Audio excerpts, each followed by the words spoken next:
briser les codes. C'est comme ça que je les aime, moi, les artistes.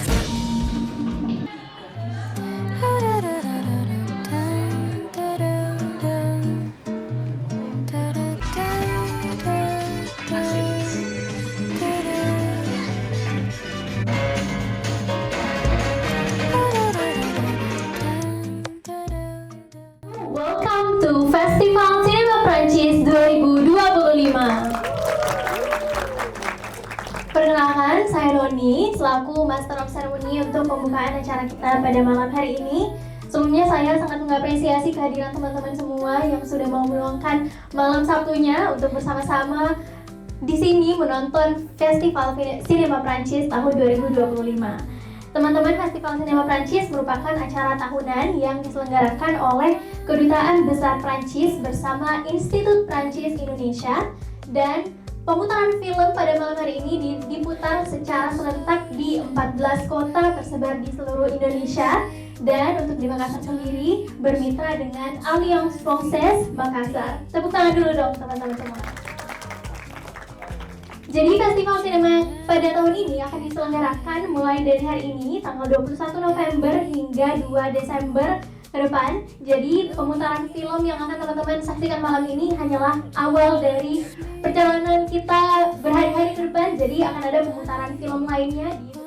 Malam ini kita akan menyaksikan dengan judul 13 Days, 13 Nights karya Martin Barbulong dengan subtitle English dan juga Indonesia. Jadi walaupun filmnya disuguhkan dalam bahasa Prancis, tapi nggak usah khawatir karena kita semua tentu bisa menikmati film ini secara menyeluruh. Dan kisah ini berdasarkan kisah nyata dan juga diambil dari buku autobiografi oleh Muhammad Bidang. Sedikit cerita untuk membuka film sebelum kita bersama-sama menyaksikan. Film ini akan memberi kita suguhan.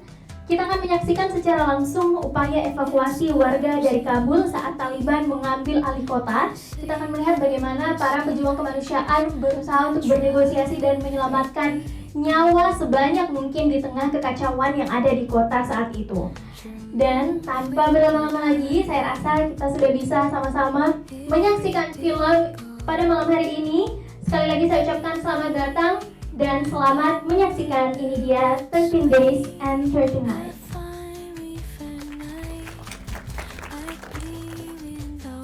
Expected the Taliban to reach Kabul yesterday so fast.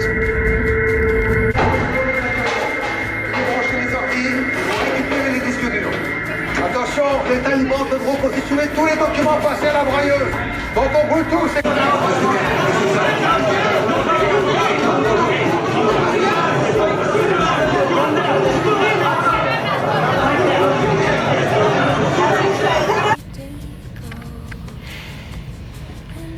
Qui veut partir? Je suis désolé. Je suis désolé.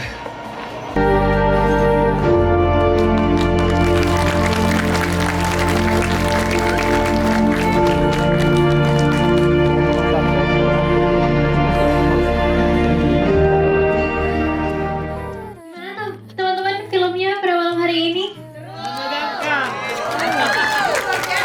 cukup intens ya buat tadi penayangan film Prancis 13 Days, 13 Nights yang semoga memberi kesan bagi teman-teman semua, dan sekali lagi saya ucapkan selamat datang di Festival Cinema Prancis, karena ini bukanlah akhir dari event kita, namun akan ada lagi penayangan film-film selanjutnya di hari-hari berikutnya, termasuk besok akan ada di Makassar Government Center. Jadi teman-teman yang tertarik untuk ikut festival selanjutnya boleh cek Instagram kita @afmakassar.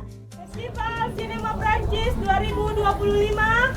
Merci beaucoup. Thank you teman-teman, sudah boleh. Pokoknya seru sekali, tegang sekali, dan selalu tahan nafas gitu, karena suara tembakan, ledakan dan sebagainya. Dan pasti saya belajar. Oh, tadi saya sempat nangis karena melihat bagaimana kejamnya perlakuan terhadap perempuan di Afghanistan. Di sini tuh kita berdiskusi, kita berkampanye tentang hak perempuan, tapi di sana mereka untuk hidup saja susah gitu. Jadi sedih sekali sebenarnya ceritanya, dan salut buat mereka yang bisa bertahan di sana dan terus berjuang. Terima kasih.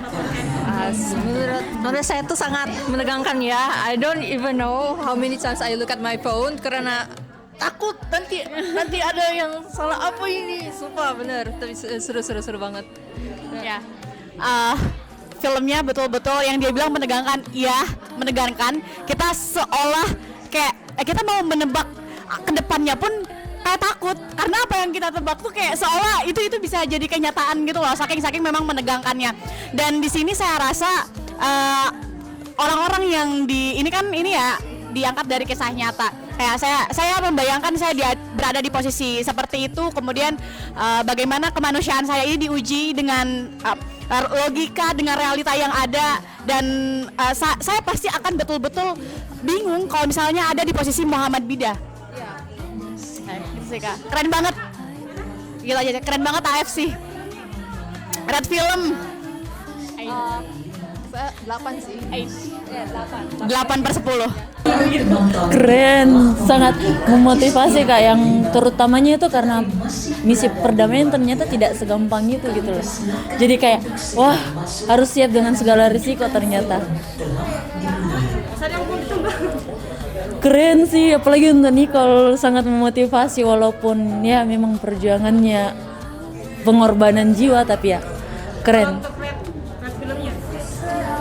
100/10 lah. Halo semuanya, selamat datang di hari kedua Festival Sinema Prancis 2025. Perkenalkan, saya Indi sebagai Master of Ceremony untuk acara kali ini. Kemarin dan hari ini tidak kalah seru, kita akan kembali menonton salah satu film terbaik Prancis berjudul Le Royaume atau known as The Kingdom. Ini merupakan karya Julien Colomb tahun 2024, yang dimana film ini akan membahas seputar kekeluargaan namun dibungkus dalam tajuk drama thriller yang akan sedikit mencekam dan mungkin menegangkan untuk sebagian orang. Nah, tanpa berlama-lama lagi, mungkin teman-teman sudah penasaran, mari kita saksikan The Kingdom 2024 karya Julien Colomb. Selamat menyaksikan.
Selamat siang para hadirin sekalian. Bienvenue and welcome to Jour 3 di Festival Sinema Prancis 2025 di Makassar. Perkenalkan, saya Nindi, MC yang akan menemani kakak-kakak, teman-teman, bapak-bapak, dan ibu-ibu pada hari ini.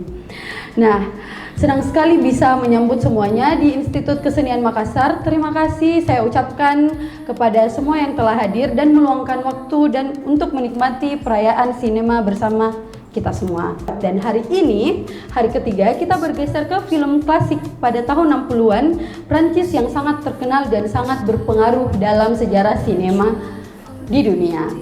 Nah, tapi sebelum itu teman-teman, sebelum kita masuk ke pemutaran film, saya mengundang perwakilan dari Institut Kesenian Makassar untuk memberikan sepatah kata sambutan kepada Bapak Haryudi Rahman selaku Kepala LP3M Institut Kesenian Makassar.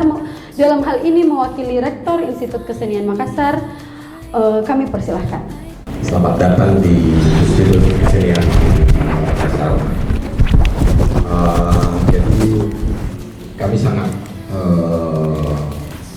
menyambut gembira kegiatan kerjasama.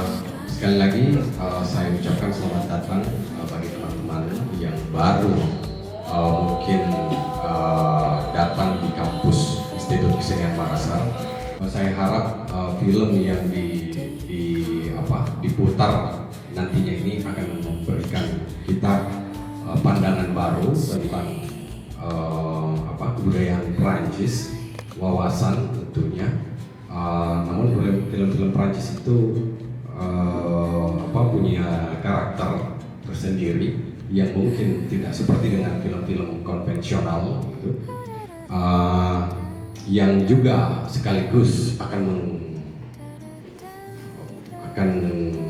menggerogoti logika barat penikmatnya itu. Jadi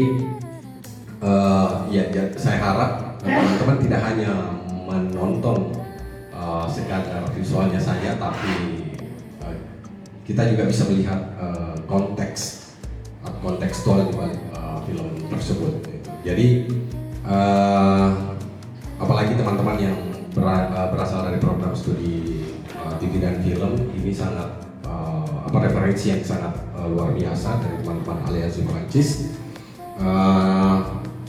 Mungkin nanti akan ada diskusi, teman-teman dari Aliansi Perancis akan memperdalam konten-konten terkait dengan informasi-informasi terkait dengan kebudayaan ataupun terkait dengan sinematografi yang ada di film yang akan diputar nantinya. Saya kira cukup. Terima kasih banyak teman-teman Aliansi Perancis Makassar sudah melakukan kegiatan di Institut Kesenian Makassar ini. À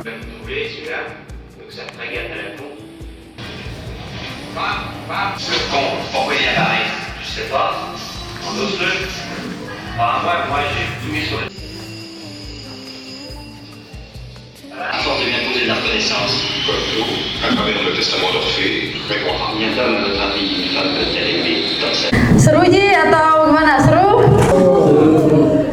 Oke, mungkin kita buka sedikit diskusi terkait film tersebut dan saya akan mengundang dari Alliance Francaise Kak Yahdi untuk maju ke depan untuk membersamai kita dalam diskusi film ini. Selamat sore teman-teman semuanya. Selamat sore teman-teman semuanya. Terima kasih, saya perwakilan dari AF Makassar mengucapkan terima kasih buat teman-teman yang sudah datang menonton di hari ketiga pemutaran film Festival Sinema Prancis 2025. Dan saya berharap bisa mendengar pendapat teman-teman tentang film yang sudah kita tadi dengarkan. Saya berikan ke MC, terima kasih. 1960-an, 1950-an atau 70-an malah, yang dimana film ini lebih memberikan aspek lebih kreatif yang tidak terikat dengan peraturan-peraturan film Hollywood klasik. Mungkin kalau teman-teman tadi sudah nonton, salah satu karakteristik dari Nouvelle Vague atau New Wave itu adalah jump shoot-nya yang cepat sekali, transisinya dari film footage pertama tiba-tiba langsung set pindah lagi ke tempat yang lain, tiba-tiba pindah set lagi. Itu salah satu karakteristik dari Nouvelle Vague atau New Wave. Terus juga tadi menceritakan bagaimana Michel, seorang laki-laki yang sangat bebas, dia hidup sesuai dengan keinginannya. Itu juga menceritakan di mana pada saat itu di tahun 1960-an itu bagaimana anak-anak muda di Prancis yang sangat bebas hubungan dengan perempuan sini perempuan sana. Itu di tahun segitu keadaan Prancis yang sebenarnya. Itulah mengapa salah satu sutradara dari New Wave itu Jean-Luc Godard yang ini. Jean-Luc Godard ingin memberikan gambaran bagaimana Prancis di masa 1960-an tapi dengan peraturan-peraturan sinematografi yang sudah berbeda. Ini juga sangat memberikan ciri khas dari Prancis yang dimana mungkin teman-teman lihat mobilnya itu desain lama dari salah satu memakai euro, dia pakainya franc. Itu yang membuktikan kalau memang ini latar filmnya latar film 1960. Yang lebih mungkin paling kita bisa tandai film ini masih hitam putih. Itu sangat menandakan film-film lama. Kalau ke teman-teman, kakak-kakak, ibu-ibu, bapak-bapak yang suka nonton film lama kayak gini dengan teman-teman terkait bagaimana setelah menonton film Abu de Souffle ini. Mungkin Abu de Souffle, maaf, salah sebut orang Indonesia. Mungkin dari teman-teman mau memberikan pandangan. Oh, silakan. Yang pertama itu ada adegannya Michelle sama Patricia yang di tempat tidur. Nah, dia ada tuh satu quotes yang relate, Kak, bilang kita sudah saling tatap, kita sudah saling baku lihat istilahnya, tapi kenapa tidak ada Ji yang kurasa alias kosong Ji di antara kita berdua.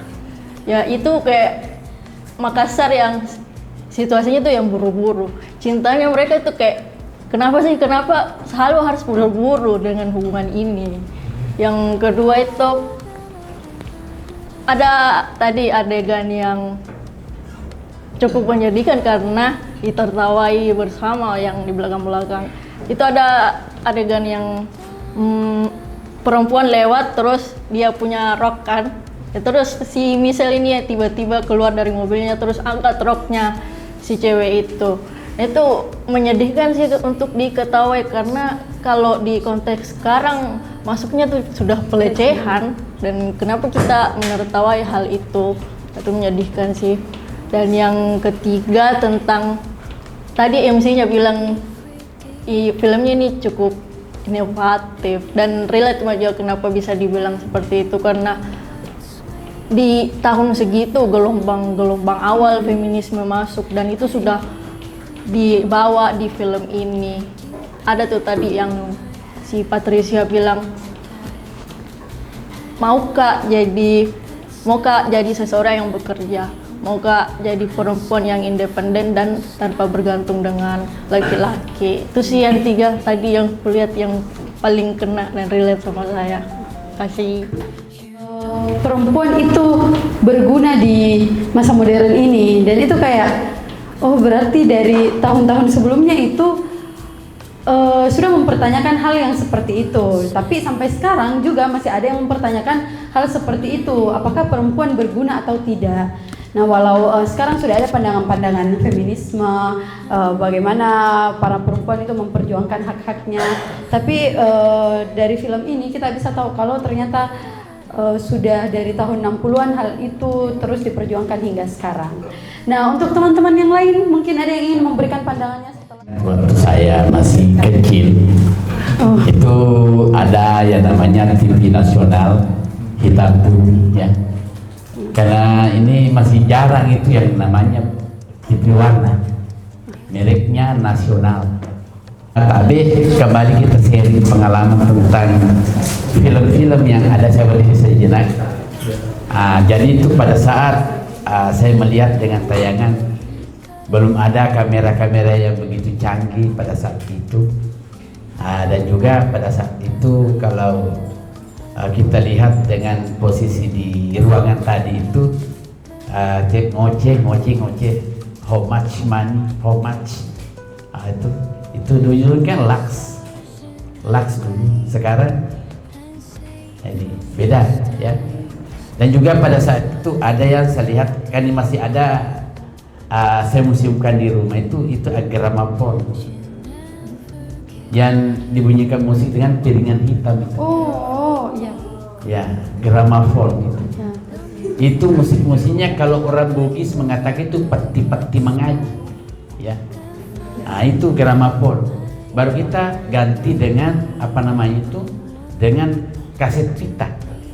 Ya. Setelah kaset pita muncullah laserdisc atau PCD atau DVD. Itu dari berjenjang itu memang dari Prancis itu gramafon itu. Nah, dan juga mobil-mobilnya menarik. Itu harganya tuh mungkin miliaran itu harganya itu sekarang itu ya mobilnya. Dan pada saat itu pertama Prancis yang ada tangga liftnya, tangga eskalator itu. Saya lihat naik tak. Nah, tetapi di situ saya munculkan karena di situ ada sifatnya yang jenaka-jenakannya di situ. Itulah yang saya lihat dari tayangan mulai dari awal sampai akhir bahwa menarik karena mengingat masa saya waktu kecil sering nonton tinju, artinya Muhammad Ali kan hitam putih. Ya, dan juga sepak bola Maradona hitam putih, ya. Dan juga Harry Chaplin dan juga Mr. Bean hitam putih. Dan itu dari Perancis sama. Oke, terima kasih, itu cuma sekadar pandangan. Ya, terima kasih ya. Kebetulan saya waktu itu pernah nonton film terbarunya Richard Linklater, judulnya Nouvelle Vague. Yang dimana filmnya tuh membahas tentang Jean-Luc Godard yang membuat film About the Sauve. Dan satu hal yang saya notice di mana kamera di waktu film itu tuh ada yang shaky, ada yang pokoknya gambarnya tuh kayak yang hitam putih banget lah. Nah, waktu itu saya pas nonton Nouvelle Vague karyanya Richard Linklater, itu tuh mereka hanya menggunakan satu kamera kalau nggak salah ya. Terus di situ tuh cuman ada satu kru kameramen, kalau nggak salah namanya Raoul. Dan di situ memang di cuplikan teaser di festival sinema Prancis, di situ tuh si pemerannya siapa tadi yang cewek namanya? Patricia. Itu dia ngomong kayak mote Raoul, kayak Raoul putar, yang dimana itu yang selalu dibilang oleh Jean-Luc Godard pas dia bikin film About the Souffle atau Breathless. Ya, itu saja sih kesan saya waktu nonton film ini. Terlebih lagi apalagi saat saya sudah menonton film terbarunya Richard Linklater yang berjudul Nouvelle Vague. Itu saja. Itu ternyata nggak tayang di yang di sini, pemutaran di sini. Karena itu BTS-nya di situ dan baru rilis aja tahun kemarin kalau nggak salah. Kalau Godard ya, kalau menurut yang saya tangkap ya justru ini nih semacam alegori dari antitesisnya dominasi film-film Amerika pada saat itu yang kemudian justru lebih ngeri ya, maksudnya dalam hal ini kayak seksisme, misogonis gitu, male gaze lah istilahnya, yang lebih parah. Jadi kayak Jean-Luc Godard nih, dia menciptakan ya sebuah karakter yang kemudian dipakai untuk mengkritik narasi-narasi itu tadi gitu, kayak ada seksisme, terus patriarkal dan lain-lain. Justru dia pakai ini sebagai metode. Dan di The Wild Poems itu William Faulkner nih, jadi dia kayak magnum opus lah dari sastra Amerika lah pada saat itu sampai sekarang itu. Pokoknya kalau kita baca sastra tuh, apalagi di Amerika tuh, William Faulkner tuh selalu nama yang muncul gitu. William Faulkner, James Joyce, dan dia mau bilang kalau misalnya nggak ada gitu, maksudnya bukan hanya Faulkner loh, tokoh-tokoh sastra yang keren gitu. Ya itu semacam tersirat lah. Makanya dari di situ dia sempat kolok-kolok kan, kayak nggak tahu siapa tuh itu tuh. Pokoknya surat kabar juga kayak tadi New York Herald ya, New York Herald. Dan kita juga punya ini loh, tadi kalau yang di Prancis itu apa tadi sempat dibilang juga mata uang? Bukan, korannya. Nah, jadi kayak dari awal sampai akhir tuh dia semacam buat karakter ini tuh sebagai penolakan lah terhadap dominasi dari hal-hal yang datang dari Amerika. Mungkin itu sih dari saya. Thank you. Samurai misalnya, itu kayaknya seera dengan ini. Mungkin Akira Kurosawa yang kemudian film-filmnya itu atau tips atau trik membuat film misalnya itu sangat mempengaruhi Amerika, mungkin salah satunya. Dan ini ya saya kalau Prancis tidak terlalu tahu, tapi kalau lihat isi filmnya tadi memang saya membayangkan orang-orang yang ingin hidup bebas ya, seperti siapa yang laki-laki Michelle. Dan kalau dikaitkan yang sekarang, gimana ya bisa hidup seperti itu ya, yang tidak harus terpaku kepada standar normalitas ala masyarakat luas begitu. Ya seperti ya banyak sekali ya, termasuk sebenarnya cara merokok yang tidak elegan. kemudian perilaku, dan itu mungkin hal sulit kalau mau diterapkan di Indonesia, di mana kita itu sangat mudah diatur oleh tatanan sosial. Gak bisa dibayangkan umur 20 tahun perempuan sudah tidur bareng sama beberapa laki-laki gitu. Atau bisa siapa juga itu tahun 60-an dan mungkin atau apa sih bisa hidup sebebas itu, menurutku penting gitu, sehingga kita bisa menjadi orang yang lebih merdeka. Ya, tapi bagaimana ya?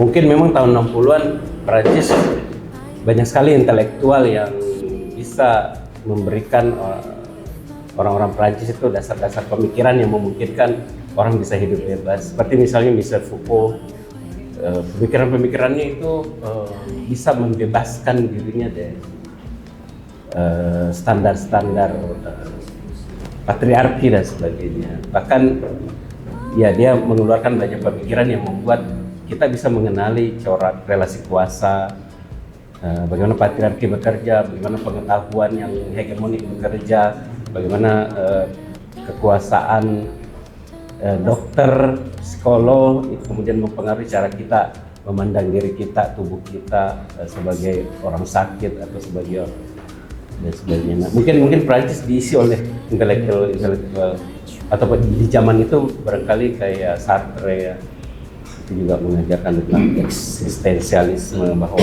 kebebasan itu sangat penting. Saya kira itu dari nonton film ini ya, dia menunjukkan bahwa orang bisa hidup bebas ya, walaupun konsekuensinya mungkin bisa saja sih tidak mati. Kenapa tidak sampai di Italia dan menikmati kebebasan selanjutnya? Prancis 2025. Merci Halo semuanya, selamat siang dan selamat datang di Festival Sinema Prancis 2025. Semoga kita semua dalam keadaan sehat walafiat. Terima kasih telah menyempatkan waktu untuk hadir pada acara hari ini. Baik, sebelum kita masuk ke sesi pemutaran film, saya ingin mengundang Kepala KWI Ibu Seniawati untuk memberikan sepatah kata kepada Ibu, dipersilahkan. Beri tepuk tangan untuk Bapak. Tentu saja saya juga mengucapkan terima kasih kepada tim dari Allianz France seluruhnya gitu ya, termasuk para volunteer dan dari pembicaraan kami dengan EF selalu saling mensupport gitu ya untuk menyebarkan kebudayaan. Jadi saling belajar kebudayaan, diantaranya adalah pada hari ini kita akan melihat salah satu hasil budaya di Prancis. Film, saya lupa tadi judulnya apa ya, tapi nantilah kita pelajari dari film itu apa yang bisa kita petik. Dan sebenarnya lebih dari itu ya, anak-anakku semua berada di sini saat ini menonton film Prancis. Meskipun ini ruangannya lebih kecil, tapi saya kira suasananya tidak beda dengan studio XX1 gitu ya. Apalagi Ibu Setiawati dengan teman-teman dari kantor usaha internasional itu menyiapkan cemilan ala kadarnya gitu ya. Selamat menikmati. Ya, karena kalau di sini gratis ya, di studio XS1 itu berbayar, tapi di sini gratis ya. Jadi selamat menonton ya, menyaksikan, memahami bagaimana budaya Perancis melalui tayangan sinema ini. Dan kalau ada waktu, saya kira kita bisa diskusi ya. Ada diskusi tentang apa saja yang dapat kita maknai, apa saja yang dapat kita pahami dari budaya Perancis itu melalui sinema itu. Ini yang dapat sampaikan. Selamat menonton sekali lagi. Mohon maaf jika ada yang kurang. Dengan memohon izin Allah Subhanahu wa Ta'ala dan perkenan kita semua, saya buka dengan resmi penayangan film sinema Perancis 2025 dengan mengucapkan Bismillahirrahmanirrahim. Demikian, wassalamualaikum warahmatullahi wabarakatuh. Nah, film yang akan kita nonton hari ini adalah Six Pieds sur Terre, yang dalam bahasa Inggris berarti 6 Feet Above, yang disutradarai oleh Karim Bersala dan diproduksi pada tahun 2023 dan dirilis pada Juni 2024. Nah, film ini berdurasi 90 menit dengan mengangkat kisah tentang film seorang tokoh muda dalam menemukan arti jati diri dan menghadapi dinamika keluarga yang cukup kompleks. Nah, ceritanya ini relate dengan kehidupan kita sebagai generasi muda.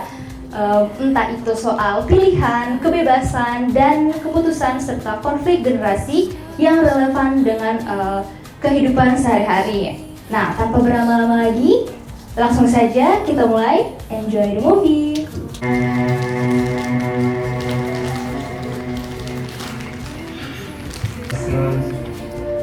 ما نعرفش ولا حد عارف بينا ولا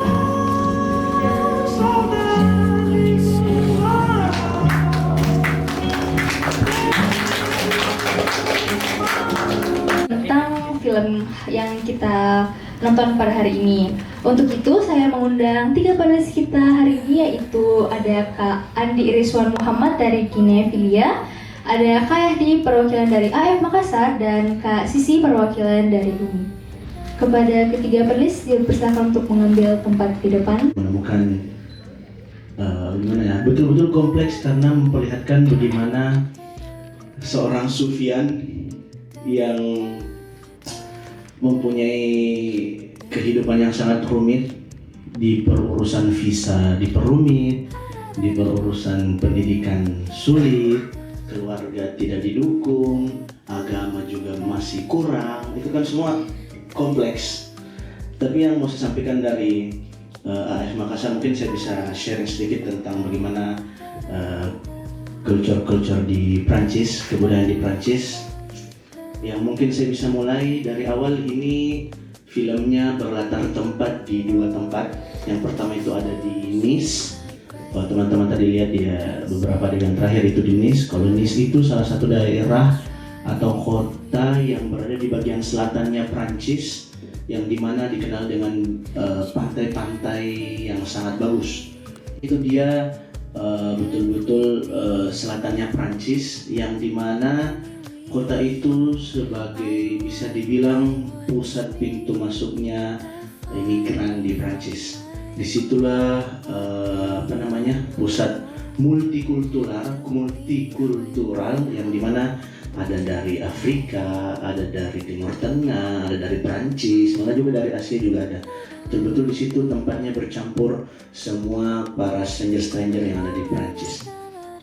Terus yang saya bisa sharing mungkin sebelum kita berpindah, ada saya catat beberapa poin-poin yang paling sering dilakukan tadi sama Sufyan. Yang pertama itu di awal filmnya, Sufyan itu langsung ke tanda kutip party.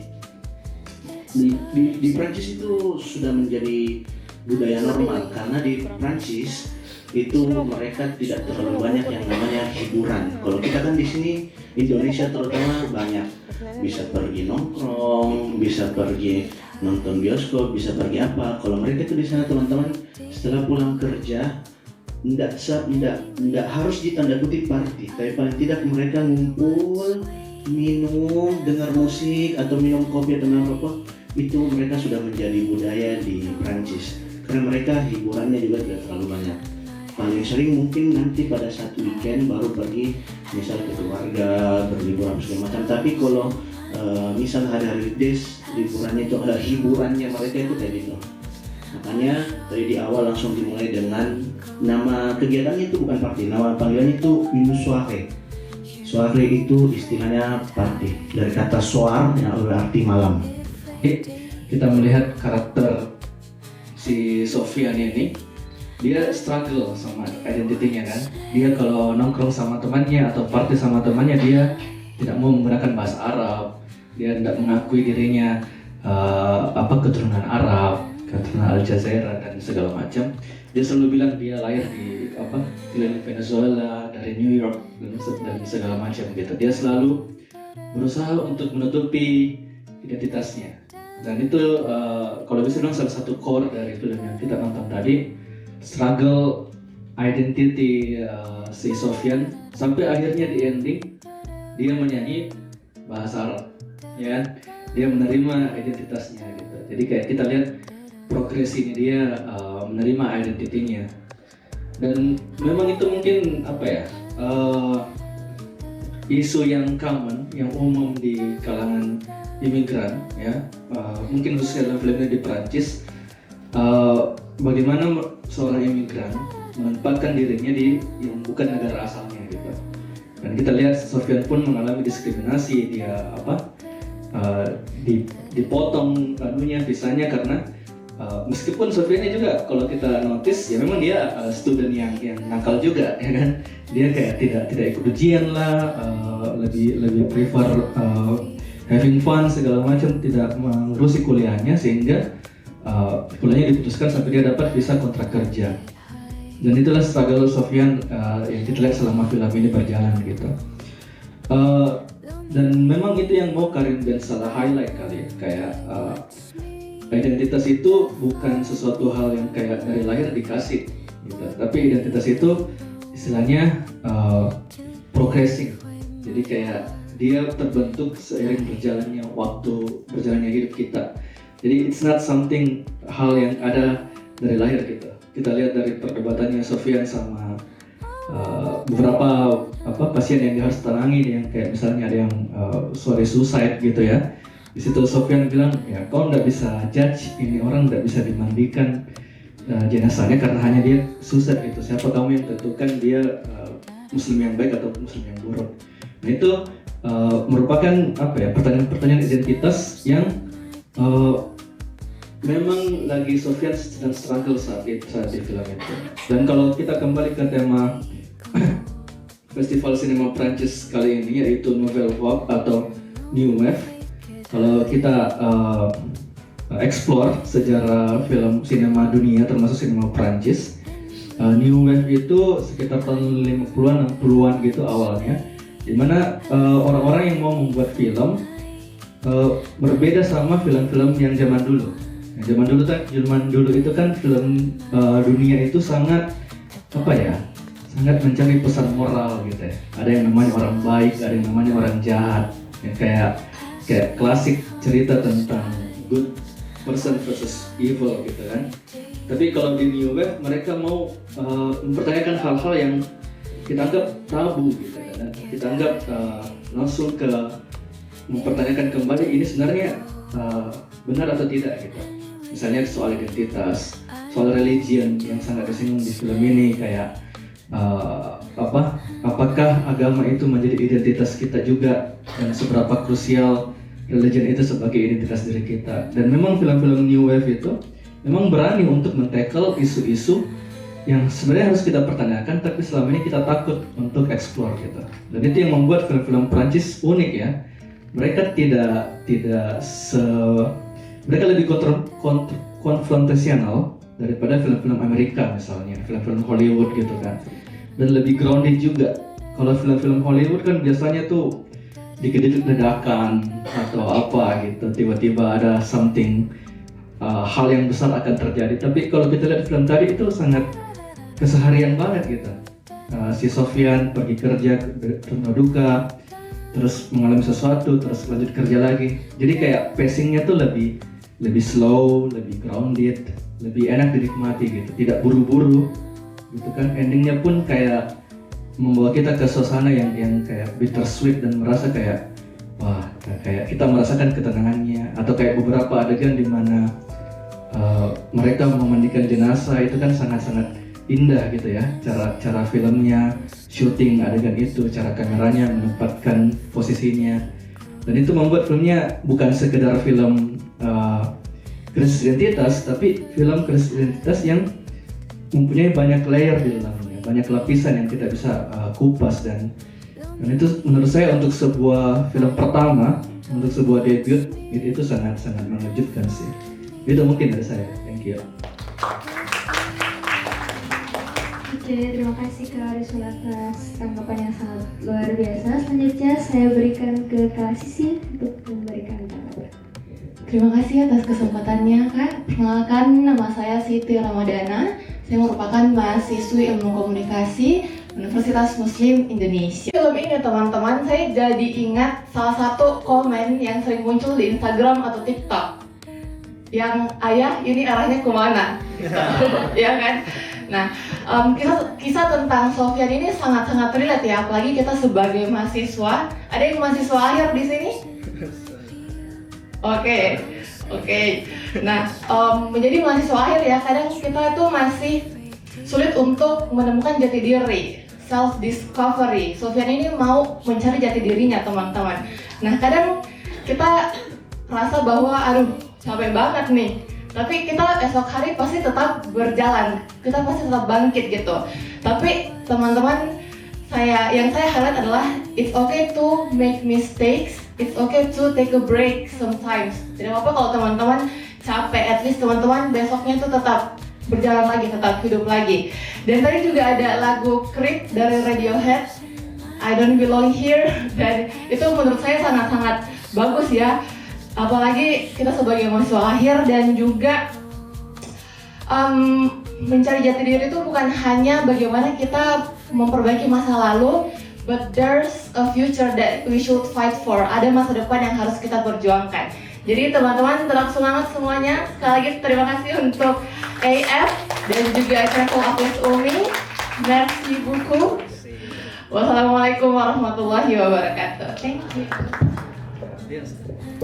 Baik, terima kasih Kak Siti. Ini hari keempat saya mengikuti festival film Prancis. Semoga teman-teman tidak bosan lihat saya lagi. Dan selama 4 hari ini saya menyaksikan berbagai film yang sangat luar biasa yang memberikan banyak insight, bukan hanya soal perfilman tapi soal nilai-nilai yang terkandung di dalam film tersebut. Kemudian terkait film ini, sebenarnya saya tadi agak telat juga, curhat sedikit. Telatnya hampir 1 jam. Saya mengejar perjalanan dari Takalar untuk hadir. Ya, terima kasih. Jadi sayangnya telat, jadi banyak yang terlewati. Kemudian di akhir saya mendapat beberapa hal. Film ini sebenarnya secara eksplisit itu menunjukkan bagaimana diskriminasi yang terjadi terhadap imigran muda di Eropa. Jadi posisi mereka itu rentan sekali, visanya mudah dicabut, kemudian dia harus berjuang untuk mempertahankan untuk tinggal di negara tersebut. Terus yang kedua yang saya lihat adalah dari film ini menunjukkan ke kita bagaimana setiap muslim yang berada di negara yang bukan mayoritas muslim itu melihat mereka memiliki cara-cara yang berbeda dalam menampilkan karakter dan identitas muslim mereka. Terus saya sebenarnya agak saya tertarik dengan adegan yang soal bunuh diri tadi. Saya baru waktu dia bilang tradisi yang menunjukkan sepertinya si botak itu tidak mau membersihkan atau memandikan jenazah yang bunuh diri. Kemudian dia mengatakan bahwa tradisi kita yang mungkin saja mengarah bahwa kita sebagai seorang muslim tidak memperlakukan seorang muslim yang bunuh diri itu seperti muslim pada umumnya. Kemudian saya berpikir ini ajaran agamanya kah atau tradisi negaranya yang dia bawa gitu. Jadi saya sempat celetuk, kok meng-underestimate orang yang akhirnya memutuskan bunuh diri gitu. Ya mungkin dalam ajaran agama ada yang mengatakan bahwa itu dosa, tapi saya sebagai orang yang menyukai dan belajar terkait isu kesehatan mental itu jadi tertrigger setiap kali ada ada kalimat yang meng-underestimate seseorang yang memutuskan untuk bunuh diri gitu. Karena secara mental dan banyak hal itu yang mendorong orang akhirnya bunuh diri, dan menurut saya bunuh diri itu pun adalah perjuangan seseorang yang akhirnya sudah selesai. Terus dia bilang, siapa kamu gitu, siapa kamu yang punya hak untuk menilai seseorang itu adalah muslim yang baik dan benar. Nah, hal ini kan sekarang banyak terjadi di masyarakat kita gitu. Ketika mengkritik seseorang yang mungkin saja agamanya sama dengan kita, kemudian kita mengkritik tindakannya yang kita anggap, oh kamu itu bukan muslim yang baik. Sementara apakah kita adalah muslim yang baik, yang meng-underestimate atau menjudge muslim yang lain gitu. Jadi satu kalimat yang si pemuda tadi itu sebenarnya kalimat sederhana yang memberikan yang punya kekuatan yang besar, yang sebagai seorang muslim itu harus ditanamkan ke diri kita gitu. Siapa kita ketika mau menjudge orang lain? Kalimat itu ketika terinternalize dalam diri kita tidak akan menjadi orang yang moral policing atau menjudge orang berdasarkan standar moral masyarakat. Jadi sekali lagi filmnya keren, dan terima kasih teman-teman AF. Sekali lagi saya mendapatkan insight yang banyak, dan tolong jangan bosan-bosan lihat saya besok-besok lagi. Itu saja, terima kasih. Assalamualaikum warahmatullahi wabarakatuh. Dari Unhas bisa, dari ekspedisi Resonantia bisa. Ya, saya juga berusaha mengikuti semua film ini, mudah-mudahan bisa sampai selesai. Tapi satu hal yang saya tangkap, kalau film kemarin misalnya eksistensialisme, tadi saya menangkap nihilisme, atau proses di mana orang-orang muda itu mengalami krisis identitas dan kemudian punya cara untuk melewati hal itu. Nah, mungkin kita di Indonesia punya banyak krisis, misalnya kayak sekarang saya merasa kita ini krisis demokrasi begitu. Jadi mungkin banyak di antara kita berada pada sikap nihilisme terhadap sistem politik kita. Tapi yang menarik adalah bagaimana kita kemudian melewati hal itu. Misalnya, mampukah kita mencari cara untuk, oke, saya tidak suka politik elektoral, sistem pemilu yang membuat orang-orang kaya saja yang bisa menjadi wakil rakyat dan sebagai pemilih siap dibayar berapapun untuk menjual suaranya. Misalnya kita menolak itu, lalu bagaimana kita bisa melewati sikap seperti itu? Misalnya benci dengan korupsi, benci dengan polisi, benci dengan kemapanan patriarki dan sebagainya. Nah, saya merasa pernah muda juga dan melewati masa krisis seperti Sofyan itu. Ya, walaupun saya tidak merasa cukup berhasil kemudian menciptakan sistem baru, tapi saya merasa pengalaman hidup saya melewati sejumlah perlawanan-perlawanan akibat mengalami kekecewaan terhadap sistem, menjadi nihilis. Misalnya yang selama 10 tahun lebih saya geluti itu adalah melawan normalisme tubuh, melawan bagaimana desain sosial kita begitu tanpa ada lagi rasa sadar lagi, telah menciptakan banyak hal yang akhirnya mendisablekan people, menidakmampukan orang-orang yang bertubuh berbeda. Dan ya, dengan adanya nihilisme seperti itu, melawan cara berpikir normalisme itu, saya akhirnya menjadi misalnya pegiat atau pengkaji urusan pendidikan inklusif, atau melawan SLB harus dibubarkan di Indonesia agar semua orang dengan disabilitas baik netra, tuli, lumpuh dan sebagainya itu tetap bisa bersekolah di tempat yang sama, bisa menikmati gedung seperti ini dengan cara setara. Ya, mungkin saja bisa kita bertanya kenapa tidak ada tuli yang menonton di sini. Mungkin kita bisa bertanya kenapa tidak ada orang berkursi roda datang ke festival ini. Karena kita berada di suatu masa yang hanya normal, yang normal tubuhnya dalam tanda kutip saja yang kita beri kebebasan untuk mengakses. Dan mayat begitu kan. Dan kemudian menemukan identitasnya di situ, ternyata oke, Islam is the best ketimbang untuk tadi menyanyikan lagu Creep ya. Kemudian ya itu cara mungkin menemukan identitas. Terima kasih. Saya sangat tertarik dan juga saya sangat melihat dari karakter LH ini, yang dimana kita tahu di ending beliau meninggal dunia. Salah satu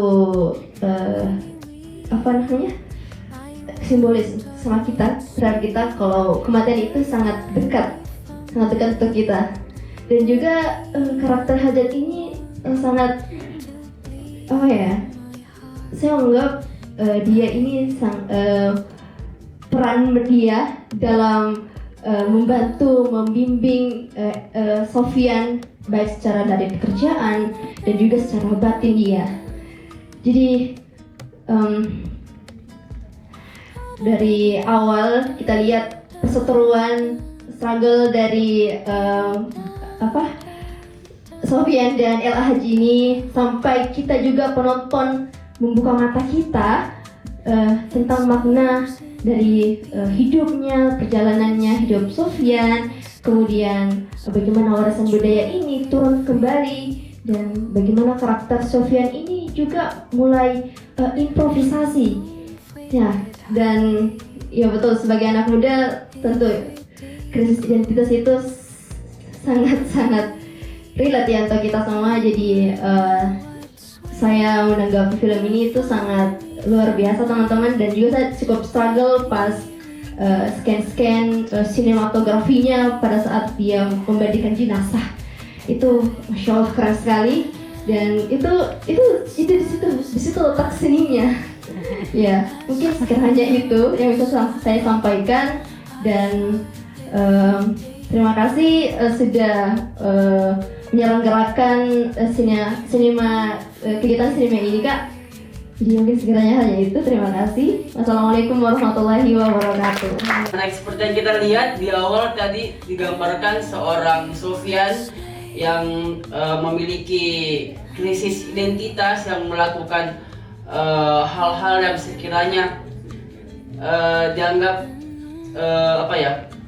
dianggap hal yang berdosa di agama, dan tiba-tiba bertemu dengan El-Hajj, dan di titik itu mungkin tidak dijelaskan secara eksplisit, tapi di situ telah tergambarkan, oh ternyata si Sofyan ini dapat hidayah dari El-Hajj ini. Dan juga hal yang menarik buat saya di sini pada saat di adegan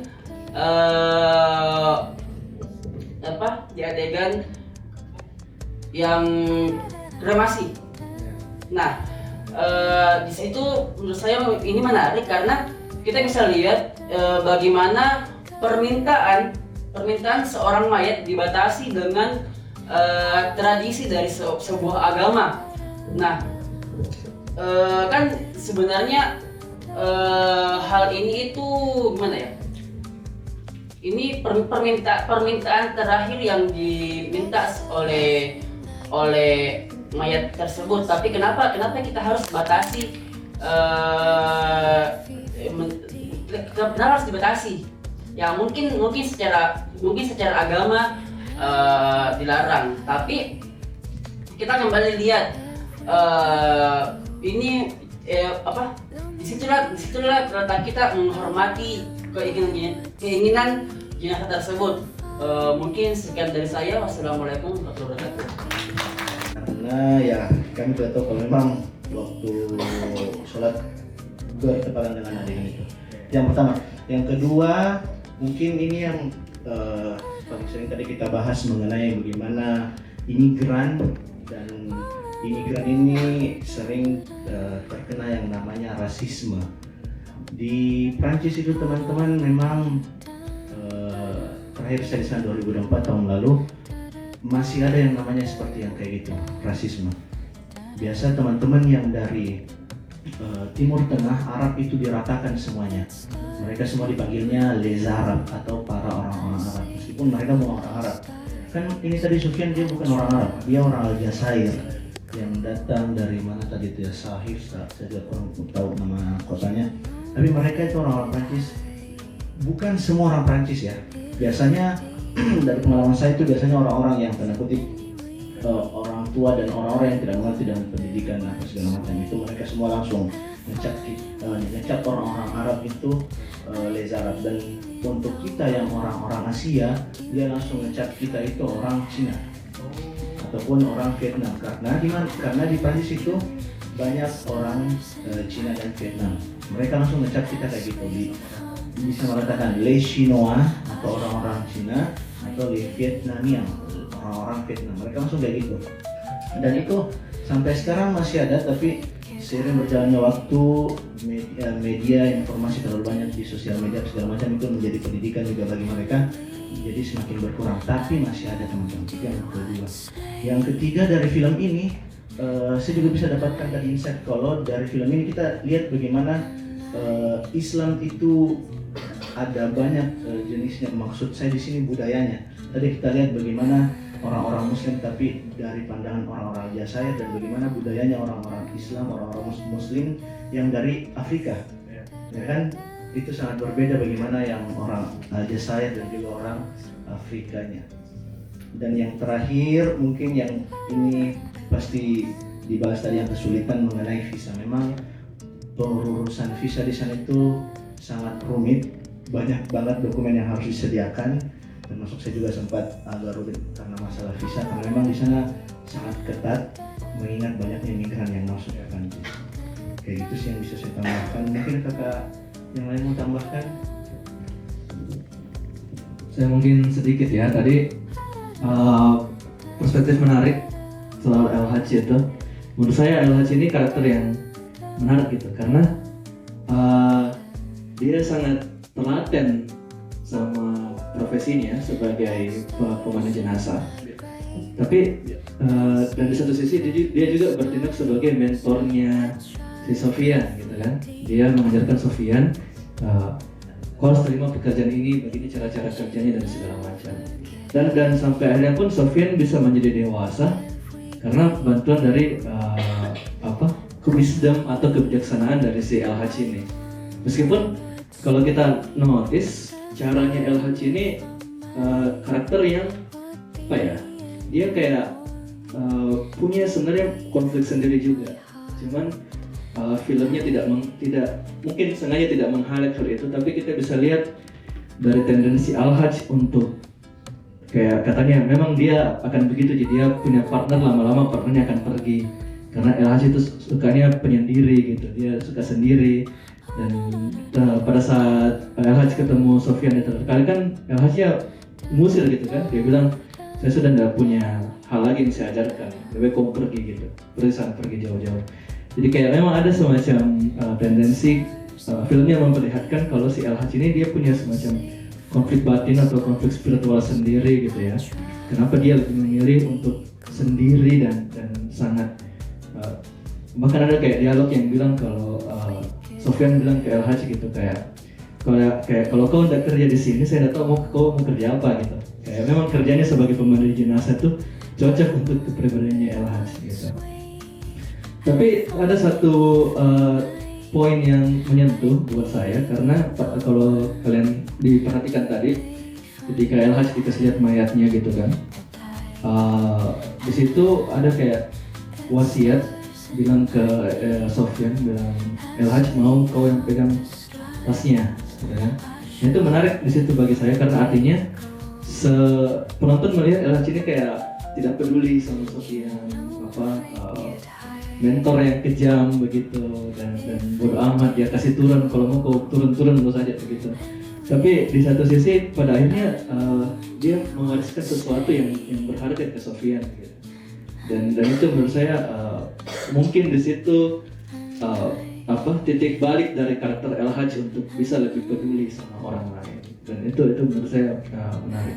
Ada satu tambahan lagi dari Bara yang mention soal kayak kremasi ya, kayak menurut saya disitulah uniknya film New Wave Prancis ya, film-film New Wave atau film-film gelombang baru yang memang membuat kita penonton tuh mempertanyakan hal itu gitu. Kayak perdebatan antara agama dengan tradisi, antara agama dengan pilihan pribadi, identitas dengan hal-hal sosial, norma sosial, Di situ yang membuat film New Wave Perancis, film novel part Perancis itu sangat bold dan berani dan itu yang merevolusi dunia sinema sampai saat ini. Oke, itu saja mungkin. Luar biasa ya. Terima kasih teman-teman. Saya mau highlight juga yang El Hajj. Menurut saya kita harus mencari El Hajj juga di kehidupan kita. Iya betul. Find your own El Hajj teman-teman. Dan juga El Hajj ini bukan dalam bentuk apa ya kata-kata, tapi action menurut saya. Walaupun dia sangat sedikit ngomongnya, tapi dia dalam bentuk action. Dan juga kalau teman-teman masih sulit untuk mendapatkan El Hajj, cobalah jadi El Hajj itu sendiri. Oke, terima kasih teman-teman. Merci beaucoup. Teman-teman dan selamat datang di AF Makassar. Assalamualaikum warahmatullahi wabarakatuh. Sebelumnya perkenalkan saya Yahdi. Mungkin ada beberapa muka yang sudah mengikuti pagelaran Festival Sinema Prancis mulai dari hari pertama sampai sekarang sudah hari kelima. Oke, baik. Untuk malam ini judul filmnya itu adalah Partir un jour, disutradarai oleh Amélie Bonang. Désolé, je me permets de parler indonésien. Amélie Bonang, sutradara oleh Amélie Bonang, skenario ditulis oleh Amélie Bonang Dimitri Luca. Durasinya kurang lebih 1 jam 38 menit dengan genre komedi, drama, romansa. Oke. Untuk pemerannya di sini ada 3 yang saya mau highlight. Yang pertama itu adalah Julia Armanet. Julia Armanet itu sebagai pemeran utama sebagai Cécile Begum. Ensuite, kemudian ada Bastien Bouillon sebagai Raphael Tenreiro dan ayah dari Cécile Begum ialah François Roland. Sedikit sinopsis mengenai film kita pada malam ini, Partir un jour, yaitu Cécile adalah seorang chef di Paris atau chef di Paris. Dia lagi ingin membuka resto gastronomi impiannya yang ada di Paris. Yang dimana membuka resto bagi seorang chef itu adalah salah satu karir impiannya. Cuman ada satu hal yang membuat dia harus menghentikan impiannya, yaitu pada saat son père atau ayahnya itu meninggal dunia dikarenakan serangan jantung. Oleh karena itu dia harus kembali ke kampung halamannya. Nah, di kampung halamannya inilah dia ketemu dengan teman lamanya yang tadi Raphael. Cécile balik ke kampung halamannya bertemu dengan Raphael. Disinilah diperlihatkan bagaimana hubungan antara Cécile dan Raphael, bagaimana kenangan-kenangan lama kembali terusik, bagaimana kenangan lama, emosi lama, cinta lama. Jadi film ini mengeksploitasi bagaimana identitas dari karakter utamanya, bagaimana kenangan dan cinta serta masa lalu dari karakter utamanya, tetapi juga harus ditabrakkan dengan pilihan masa depan karakter utamanya. Oke, film ini menjadi film opening di Festival Cannes 2025. Oke, jadi saya harap setelah kita nonton film Partir un jour pada malam hari ini, teman-teman bisa memberikan pandangan masing-masing bagaimana pendapat dari film Partir un jour ini. Tanpa berlama-lama, saya serahkan ke operator. Selamat menonton teman-teman. Terima kasih. Chef, c'est bien.